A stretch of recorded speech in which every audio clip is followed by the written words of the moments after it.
வணக்கம். இது ஏஐ தமிழ் முக்கிய செய்திகள். மார்கோ படத்தை அடுத்து காட்டாளன் என்ற திரைப்படத்தை ஷரீப் முகமது தயாரித்துள்ளார்.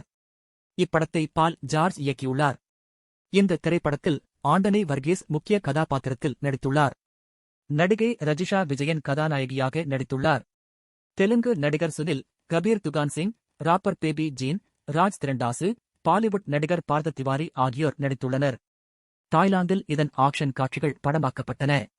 புகழ்பெற்ற தாய்லாந்து படமான வோங் பேக் படத்தின் ஆக்ஷன் இயக்குனர் கேச்சா காம்பக்டி மற்றும் அவருடைய குழுவினர் இந்த காட்சிகளை அமைத்தனர். இதில் வோங் பேக் படத்தில் நடித்த புகழ்பெற்ற யானையான பொங் இதிலும் நடித்துள்ளது.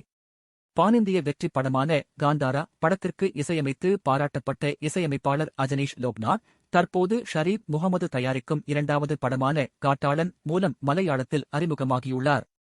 இப்படத்தின் திரைலர் சமீபத்தில் வெளியானது. இப்படத்தின் முதல் பாடலின் புரோமோவை விஜய் ஆண்டனி சமீபத்தில் வெளியிட்டார். தணிக்கை வாரியம் ஆண்டனி வர்கீஸின் காட்டாளன் படத்திற்கு சான்றிதழ் வழங்கியது. இப்படம் மலையாளம், தமிழ், தெலுங்கு, கன்னடம், இந்தி மொழிகளில் இன்று வெளியானது. சினிமா செய்திகளை உடனுக்குடன் பெற இப்போதே சப்ஸ்கிரைப் செய்யுங்கள். நன்றி.